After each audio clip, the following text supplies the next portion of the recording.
ಕಾಯಮತ್ತ ನೌಕರರು ಸಮಾನ ವೇತನ ನೀಡಬೇಕು. ಅದರಲ್ಲಿ ನಮಗೆ 11 ಮಂತ್ಸ್ ಒಂದು ಟಾರ್ಗೆಟ್ ಇದಿರುತ್ತೆ. ಇಯರ್ಲಿ ನಮಗೆ ಒಂದು 11 ತಿಂಗಳದೊಂದು ಇದು ಮಾಡ್ಕೋತಾರೆ, ಕರಾರು ಸಮನ್ವಯ ಸಮಿತಿ ಮಾಡ್ಕೋತಾರೆ. ಆ ಸಮನ್ವಯ ಸಮಿತಿ ನಮ್ಮಿಂದ ಇದು ಕೊಡಬಾರ್ದು, ಯಾಕಂದ್ರೆ ನಮ್ಗೆ ಕಂಟಿನ್ಯೂಷನ್ ಬೇಕು ಎಲ್ಲರಿಗೂ. ಯಾಕಂದರೆ ಎಲ್ಲರೂ ದುಡಿತಾರೆ, ಎಲ್ಲರಿಗೂ ಪಾರ್ಟ್ ಟೈಮ್ ಅಂತಿಲ್ಲ, ಫುಲ್ ಕೆಲಸ ಮಾಡ್ತೀವಿ. ಅದ್ರ ಮೇಲೆ ನಮ್ಗೆ ಎಷ್ಟೊಂದು ಫೆಸಿಲಿಟೀಸ್ ಲೇಡೀಸ್ಗೋಸ್ಕರ ನಮಗೆ ಸುಮಾರು ಫೆಸಿಲಿಟಿ ಬೇಕು. ಅದರಲ್ಲಿ ನಮಗೆ ಋತುಚಕ್ರ ರಜೆನೂ ಇವಾಗ ಕೊಡಬೇಕು ಅಂತಂದ್ರೆ ಅದನ್ನು ಅಡ್ಡ ಹಚ್ತಾ ಇದ್ದಾರೆ.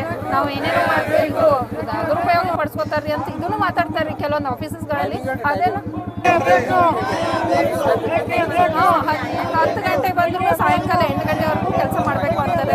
ರಜೆ ದಿವಸಗಳನ್ನು ಅದರಲ್ಲಿ ಇನ್ಕ್ಲೂಡ್ ಮಾಡ್ಕೋತಾರೆ. ಮತ್ತು ನಮ್ಮ ರಿಪೋರ್ಟ್ಸ್ ಇದ್ರೆ ಎಲ್ಲಿದ್ರೂ ಅಲ್ಲಿ ಬಂದು ಕೆಲಸ ಮಾಡಬೇಕು ಅನ್ನೋದು ಒಂದು ನಮಗೆ ಟಾರ್ಗೆಟ್ ಕೊಟ್ಟಂಗೆ ಕೊಡ್ತಾರೆ. ಯಾಕಂದರೆ ನಾವು ಪ್ರೈವೇಟಿಸಮ್ ನಾವು ಹೌ ನಾವು ಬರಲೇಬೇಕು, ನಮಗೆ ಟೈಮ್ ಲಿಮಿಟು ರಜೆ ಕೊಡಬೇಕು ಅಂತಂದ್ರು 10 ಸಲ ಯೋಚನೆ ಮಾಡಿ ಒಂದು ರಜೆ ಕೊಡ್ತಾರ್ರಿ. ಹಂಗಾಗಿ ನಮ್ದೆಲ್ಲ ಅಬ್ಜೆಕ್ಷನ್ ಒಬ್ರು ಇಬ್ರು ಮಾಡಿದ್ರೆ ಆಗಲ್ಲ ಸರ್, ಎಲ್ಲರೂ ಮಾಡಬೇಕಾಗತ್ತೆ.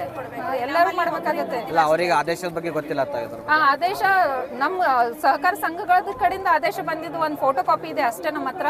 ಅದ್ರಗೋಸ್ಕರ ಅವ್ರು ಸರ್ಕಾರದ ಆದೇಶನೇ ಬೇಡ್ತಾರ್ರಿ. ಎಲ್ಲಿ ತಂದ್ಕೊಡಮ್ ಸರ್? ನಮ್ಗೆ ಏನೂ ಇಲ್ಲ ಸರ್, ಏನೂ ಇಲ್ಲ.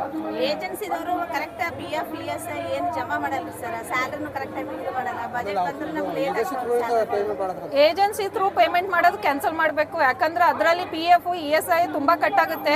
ಇರೋದು 25,000 22,000 ಸ್ಯಾಲ್ರಿಯಲ್ಲಿ GST ಕಟ್ ಮಾಡ್ಕೋತಾರೆ. 33,000 GST ಕಟ್ ಮಾಡ್ಕೊಂಡ್ಮೇಲೆ ನಾವು ದುಡ್ದು ಏನು ಫಾಯ್ದಾ? ಬೆಳಗ್ಗೆ 10 ಗಂಟೆ ಬಂದ್ರೆ ಸಾಯಂಕಾಲ 7 ಗಂಟೆ 8 ಗಂಟೆವರೆಗೂ ಕೆಲಸ ಮಾಡ್ತೀವಿ. ಅದರಲ್ಲಿ ನಮಗೂ ಬೆನಿಫಿಟ್ಸ್ ಇಲ್ಲ. ನಮ್ಮ ಸ್ಯಾಲ್ರಿ ಇದ್ದಿದೆ ಸ್ಯಾಲ್ರಿ ಸರಿಯಾಗಿ ಸಿಗ್ತಾ ಇಲ್ಲ. 3 ತಿಂಗಳ ಸ್ಯಾಲ್ರಿ ಆಗಲ್ಲ. ಅದರಲ್ಲಿ ಬಜೆಟ್ ಬಂದರೂ ನಮಗೆ ಅಪ್ರೂವಲ್ ಮಾಡಿಕೊಡಲ್ಲ. ಕನಿಷ್ಠ ವೇತನ ನಮ್ಗೆಲ್ಲರಿಗೂ DV ಆಕ್ಟು ಆಮೇಲೆ ಭಾಗ್ಯಲಕ್ಷ್ಮಿ ಸ್ಕೀಮ್ ನೋಡಿ ಸ್ಯಾಲ್ರೀಸ್ ಅದಾವ ಸರ್. ಅದಕ್ಕೋಸ್ಕರ ನಾವು ಸಮಾನ ವೇತನ ಆಗಬೇಕು. ಎಲ್ಲರೂ ದುಡಿತಾರೆ. ನೇರ ಪೇಮೆಂಟ್ ಆಗ್ಬೇಕು ಸರ್. ನಮ್ಮ ಟ್ರೆಜರಿಗೂ ಅಲ್ಲಿ ಏನಂತಾರೆ ಮೆಸೇಜರ್ಸ್ ಏಜೆನ್ಸಿ ಥ್ರೂ ಬರುತ್ತೆ ಸ್ಯಾಲ್ರಿ. ಏಜೆನ್ಸಿದವರು ಪ್ರಾಪರ್ ಆಗಿ ಕೆಲಸ ಇದು ಪೇಮೆಂಟ್ ಮಾಡಲ್ಲ. 2-3 ತಿಂಗಳ ಮಾಡಲಿಲ್ಲ ಅಂತಂದ್ರೆ ಮನೆ ಹೆಂಗೆ ನಡಿಬೇಕು, ಮಕ್ಕಳಿಗೆ ಫೀಸ್ ಹೆಂಗೆ ಕಟ್ಟಬೇಕು. ಆಮೇಲೆ ನಮ್ಗೆ ಎಲ್ರಿಗೂ ಒಂದು ಸೇವಾ ಭದ್ರತೆ ಇಲ್ಲ.